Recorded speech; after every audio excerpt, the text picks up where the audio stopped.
Hey guys, good morning. Welcome back to Healthy Don't Hurt. My name is E-Man, back with another fire video on a Thursday because you know I got that dog in me. I hope you guys are doing exceptionally well. I'm doing good, but I'm trying to be great, but that ain't nothing new. Today I want to talk to you guys about something that's a little personal. I want to talk about dealing with depression and how to overcome depression. Now, me personally, I've had my setbacks in life. For most of my life, I've had setbacks. And I talk about, my history, how I had a hard time growing up, and how I had even a hard time as an adult, And these moments of sadness, of anger, of frustration, and of depression, they could be some of the lowest moments of your life. And I think the worst part about it is it's all because you're not enough. Or you feel like you're not enough. And this really is the root, for me personally, this is the root of all of my depressive feelings. I put it in quotes. I put depression in quotes because it's heavily overused. I don't think what I really experienced was true depression. I think I was just taking L's from the jump. Your boy was taking L's in the worst way possible. Okay. And when you take these losses, you are stuck with a mess. You are stuck with an uphill climb. And you have to battle and grind that axe until you are good enough. And I feel like that's kind of the problem with today's society, is that everybody feels like in life, you should be good enough. You shouldn't have to work hard to become a better person, to get the life that you always wanted, to get the girl that you always wanted, for you just to be comfortable in life. Everybody thinks that they should just have a comfortable life and that things should just run smoothly. And your girlfriend and your wife should be hot, and your car should be brand new, and your job should have that corner office on the top floor. People want all of these wonderful things, but they're not willing to bleed for it. They're not willing to go through the depths of hell where personal development lies.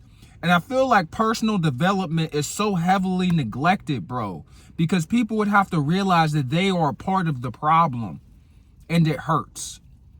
And, sometimes you're just blind to it. You're just blind to it. You have things in your life that are holding you back, and you just refuse to see it, right? And I feel like the easiest way that I deal with my moments of depression, me personally, is in the gym. Besides me facing, addressing, and working on what's bothering me and finding the root of the issue, I hit the gym like 5-6 days a week, man. And sometimes I'm not in a good mental space. And those are some of my best workouts because I lift the heaviest. I lift so heavy, like my teeth start to grind. I worry about my teeth breaking because I'm squeezing out every single rep I can out of the heavy ass weight. Now, I'm not the strongest dude in the world.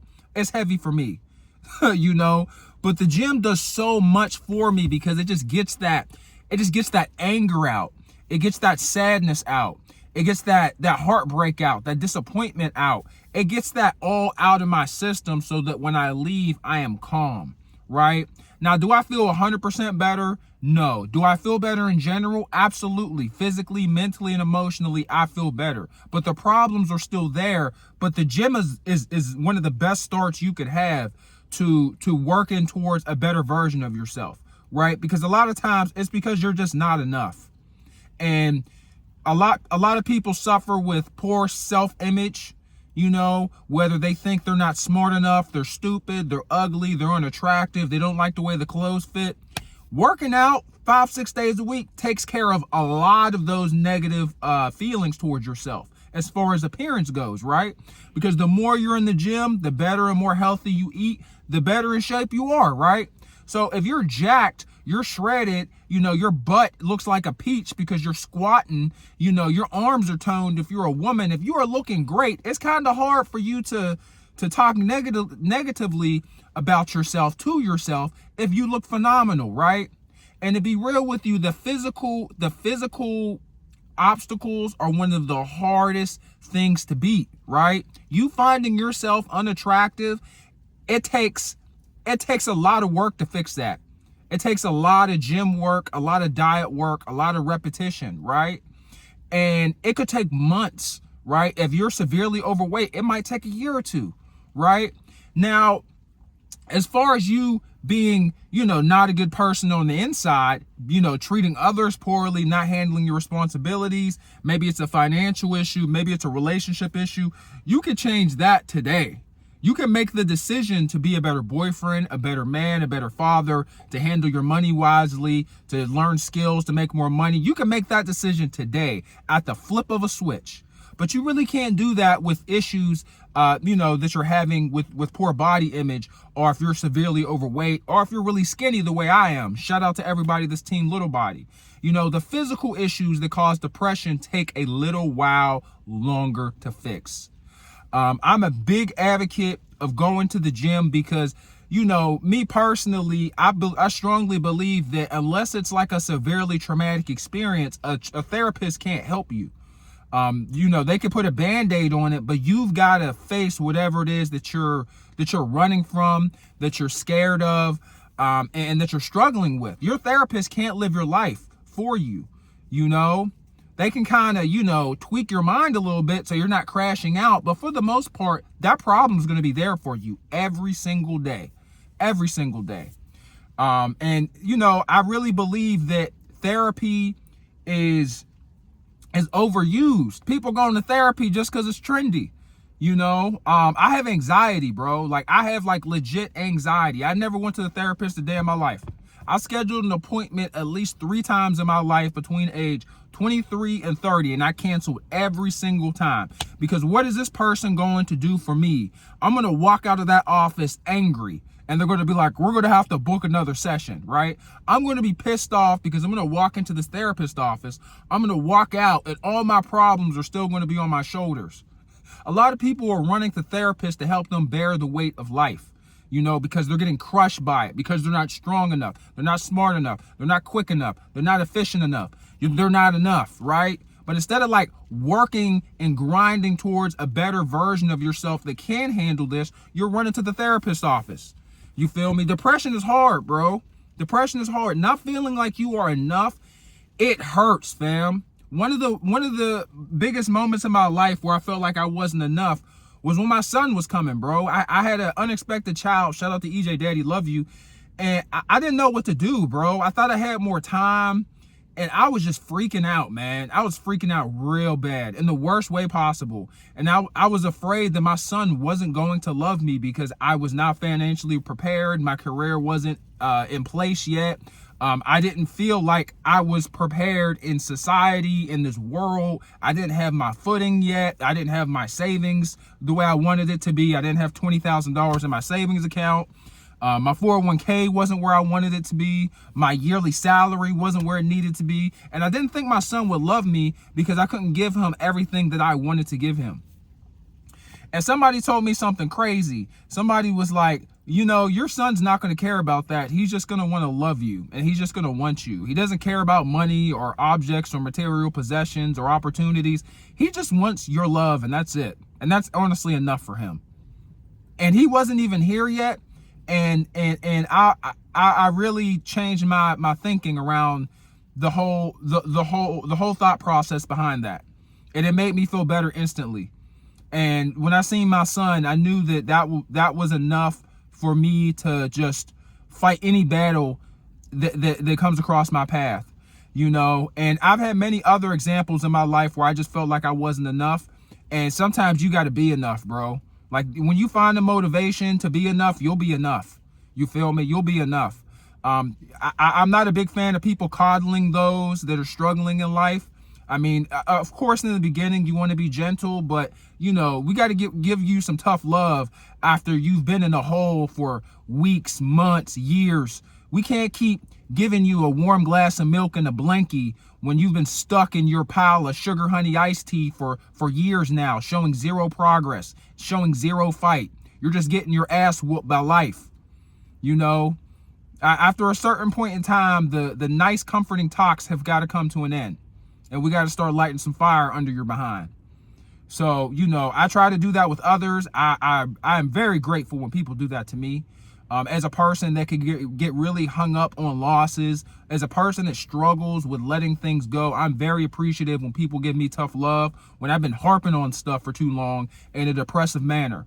But that's just kind of how like I deal with depression, bro. Like I face it. I deal with it. I hit the gym. I take it one day at a time. And I realize that life is long. Life is not sweet. And you've got to keep up with life, because if you get stuck in this, David Goggins calls it a poopy pants mentality. I love David Goggins, by the way, guys. David Goggins in his book, Can't Hurt Me, he calls it a poopy pants mentality. It's really when you're throwing a pity party. If you're stuck in this pity party, for too long, life will leave you and time will leave you, and they will both keep going together. And they will walk off into the sunset without you. The world will keep revolving with or without you. So with that being said, you've got to keep working, because as time goes on, the problems keep going with it. The bills keep going with it. Life doesn't stop simply because you took a serious L and you're not ready to overcome the loss at the moment, which very few losses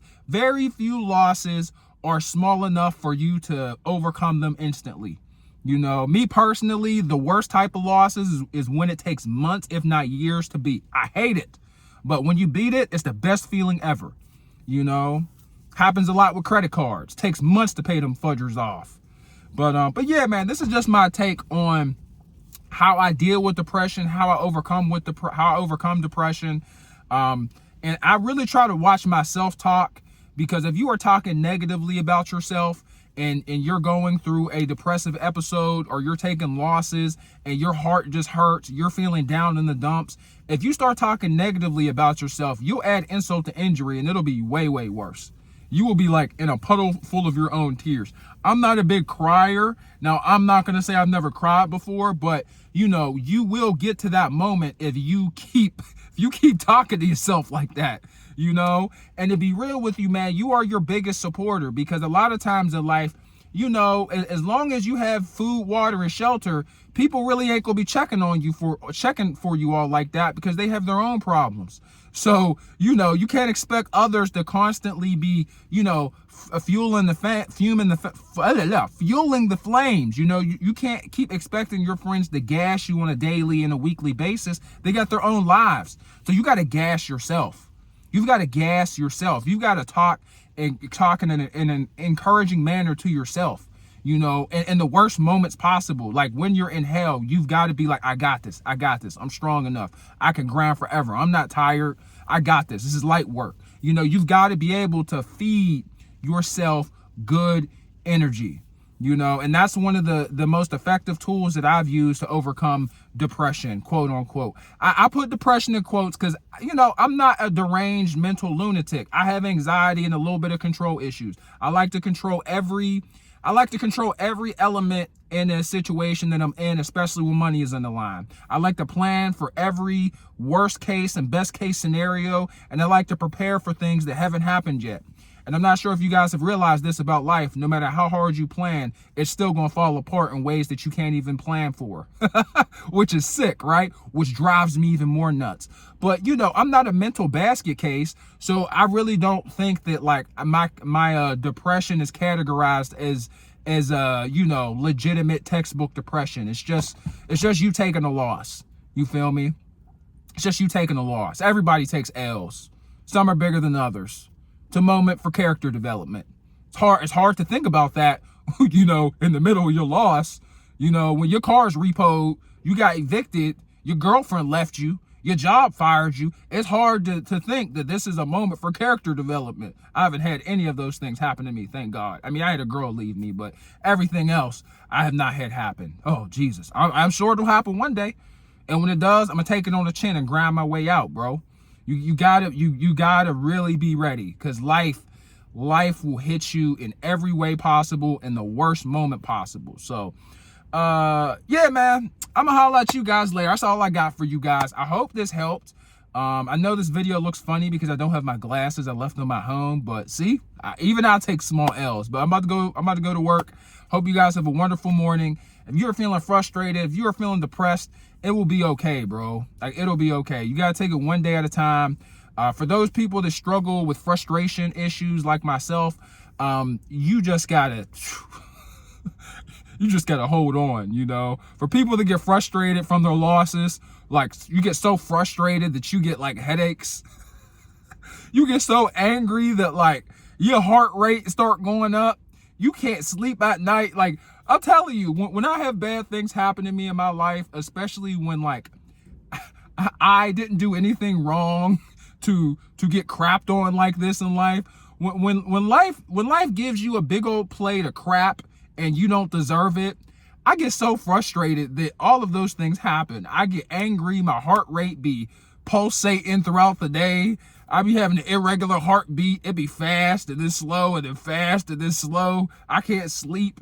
I don't want to eat. I just be angry at the world. You know, you just got to hold on and just make good decisions. It's very easy to let your rage and your frustration cause you to do terrible things to society or to yourself. You just got to hold on and let time do its thing. Let time do its thing. Time is the healer of all wounds, man. Of all wounds, I promise. I hope you guys have a great day. I'll catch you guys next time. God bless.